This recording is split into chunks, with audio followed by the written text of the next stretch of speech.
Hey guys, what's going on? It's Game Active here, and today, as you can see, we have some gameplay. I'm actually doing like a gameplay and then doing like a narration over it, kind of like I did with Warface Stories, but it's kind of off topic. This game's called Verdun. You guys probably heard about it, especially with the hype with Battlefield 1 and World War 1 and everything.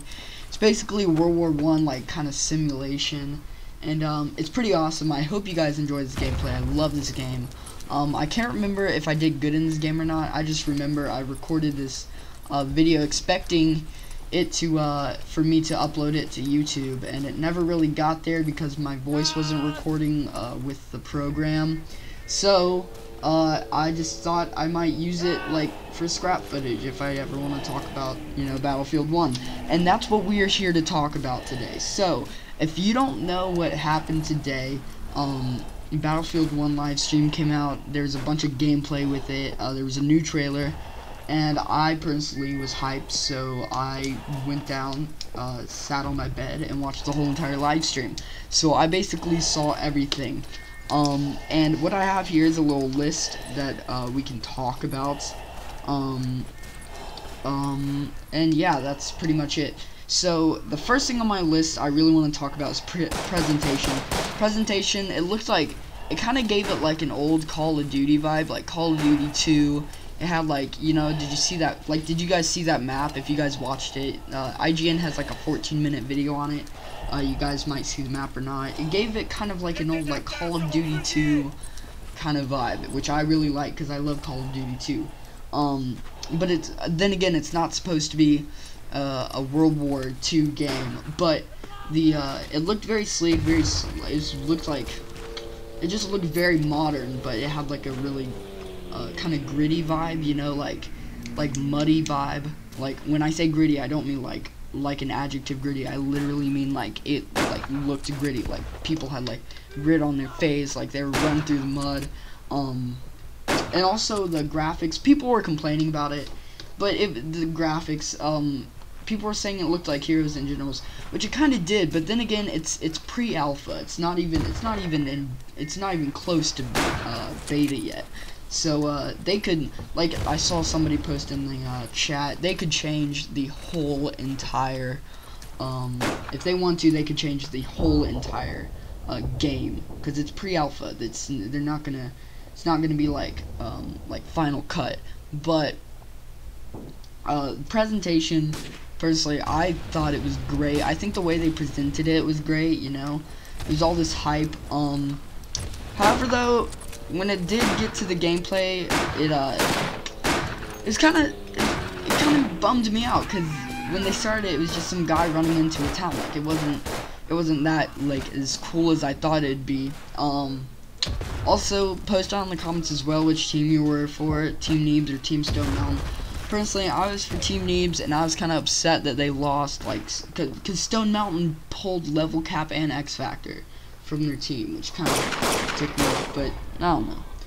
If I'd known that, I probably would have changed it, or I wouldn't have changed it. I still would have gone for Neebs, because they had jackfrags, and I think they still had Merc and Matimia. But yeah, it was just kind of a letdown, because it was just kind of, you know, like the graphics, I'm gonna be honest, kind of let me down. But I didn't really care all that much. It was just kind of looks like a Battlefield game. It's supposed to be this cool like throwback, but it kind of didn't like at the beginning didn't feel like that for me. But yeah. Next thing I want to talk about, which is, you know, pretty essential when you're thinking about Battlefield, how epic it was. Now some of the shots in here, I'm gonna be honest, did not make me feel as epic. Like it didn't make, like when they were showing some guy snipe, like that's not cool. I want to see like when they did that new bayonet charge mechanic. That's awesome. The thing where they like run up with the bayonet, that's awesome. Like I love that. I think that's the most genius thing they could have done with something they're trying to get a real melee vibe on. I also saw a couple kills with a hatchet. That was cool as well, because they did use like whatever kind of like melee weapons they could get their hands on. Also, the airship Oh, we'll get to that later. In a couple more points I want to bring up. But yeah, overall pretty epic. Yeah, weapons. Now here is the biggest issue I have with Battlefield 1. Okay, if you look at World War 1, the main weapons they were using were bolt guns. And I'm gonna talk about why they couldn't do bolt guns, but why they should have. Let's go like with why they made the main focus SMGs. Okay, first of all, it's SMGs are in every game. They're the main focus. Like every FPS, they're the main focus. And World War 1 really wasn't focused on SMGs. Like they came in later in the war. There were only about like 4 companies that were making SMGs. Like they had like LMGs. Like they had a lot of LMGs, but they didn't have a lot of SMGs. It was kind of a new thing. Like they were just like I think in like 1960 getting out with like kind of like early kind of like semi-automatic weapons in 1916. So there was a lot of new stuff going on towards the end of the war, especially SMGs. Now those were not the main focus of the war. If you saw a soldier in the trenches, they had like their Lee Enfield bolt gun or their Springfield 1903 or their Mauser 98, their Gewehr 98. That's what they had. They didn't have like all these like SMGs and stuff. But another cool thing I saw with those as well is that they had bayonets, which gives them bayonet charges, which are awesome. The bolt guns I did see though, I'm pretty sure I saw this in the chat. I don't know if this is true.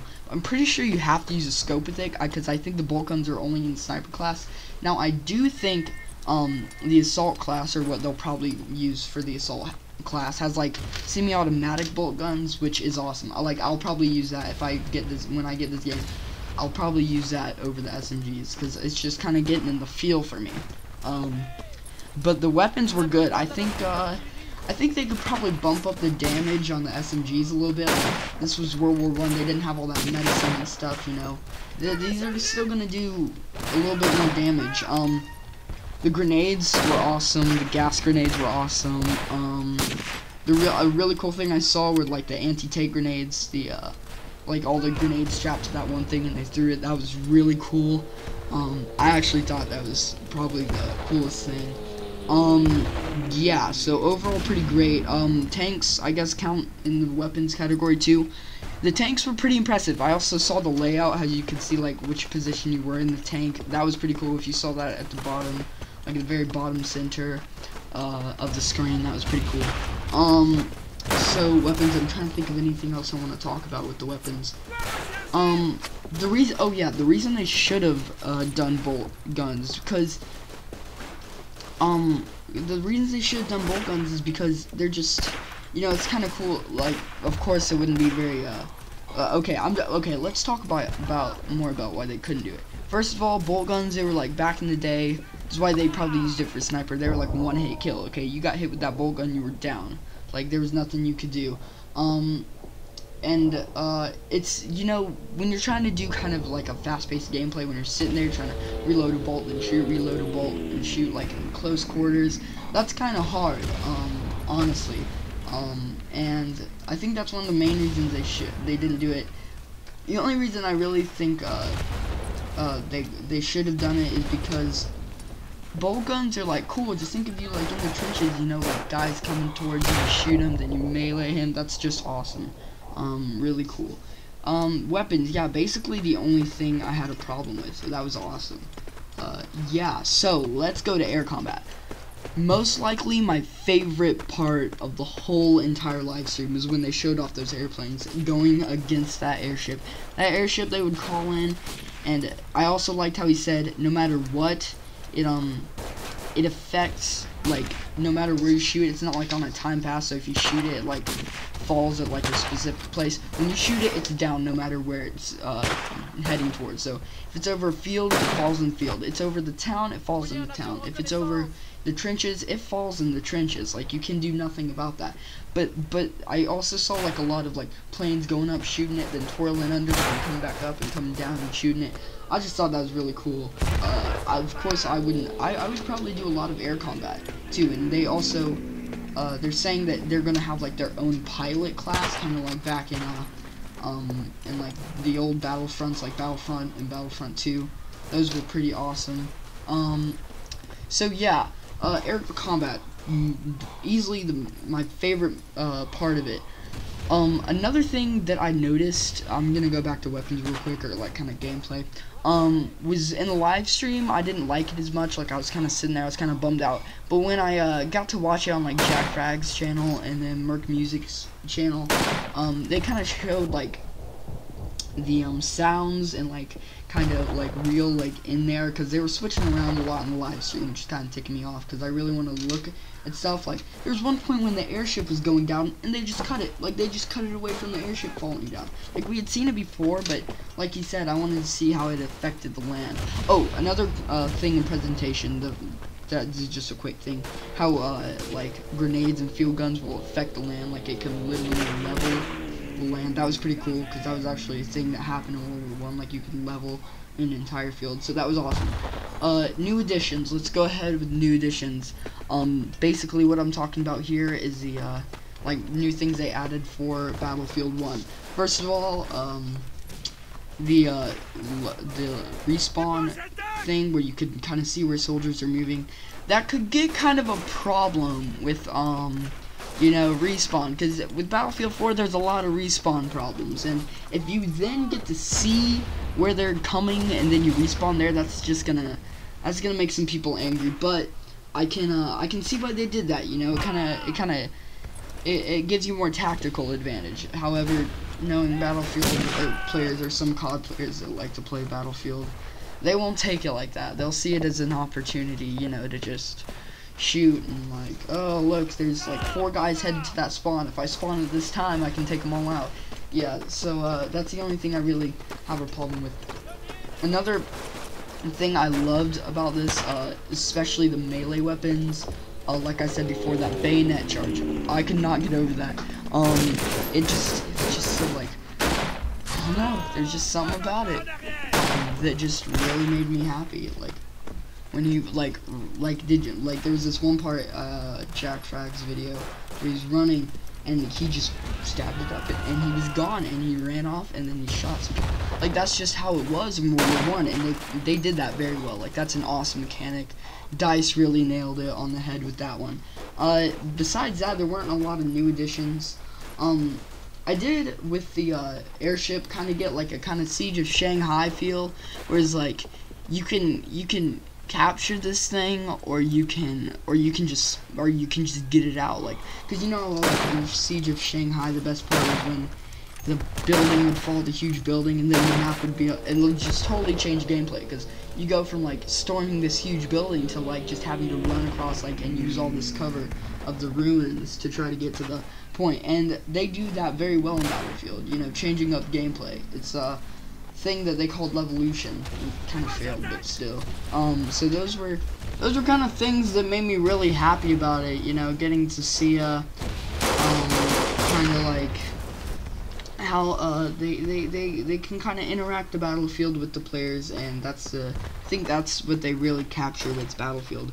Let's do personal value. The personal value to me is very high. I think this game is awesome. When this game was like rumored like World War II, like, we knew this game was gonna be set like before the turn of the century, so we knew this was gonna be like probably like Vietnam, you know, World War II, World War I, and I was hoping World War I, because World War I's something that's not really been explored by a lot of games, and should be, because it's a really cool time period. And yeah, that's pretty awesome. Personal value, definitely very high. That's not a lot of stuff we need to talk about. Historical value, I think this game does history really well. Capturing the buildings of World War I. The only thing I kind of had a problem with was the lack of trenches. Now, they only played one map this live stream, so I'm sure there's like a very trench oriented mission. And also, something I saw in the new gameplay trailer, they kind of had a train that they were trying to capture in like the gameplay trailer with in like Arabia or something. And that like, if you think of like Golmud Railway, where you know, the main thing is to capture that train. That kind of made me think of that, but I hope they're not like copying that. I hope they think of like some way to make it really challenging. But yeah, that was pretty awesome. Historical values, awesome. The uniforms were pretty good. I was really impressed with the detail of the houses and stuff. Like, they were pretty historically accurate.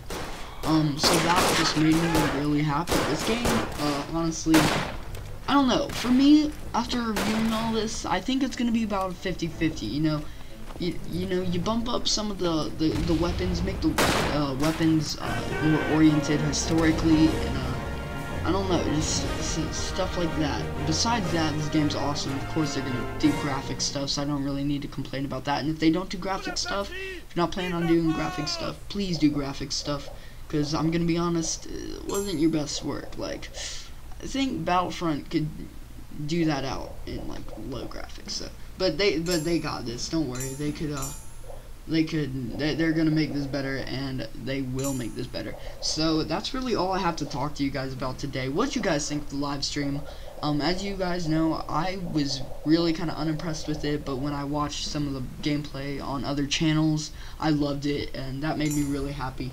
So definitely tell me what you liked about the gameplay down below, and if you haven't seen the gameplay, go on IGN. They got some gameplay up there. Jackfrags got some gameplay. Go check out Merc Music, he's got gameplay, and there's probably gonna be a lot of other channels coming out with gameplay. So yeah, thank you guys for watching. If you like this video, give it a thumbs up. Remember to go check out Verdun on Steam. This game's awesome. Yeah, thank you guys for watching. This is Game Active signing off. Bye guys.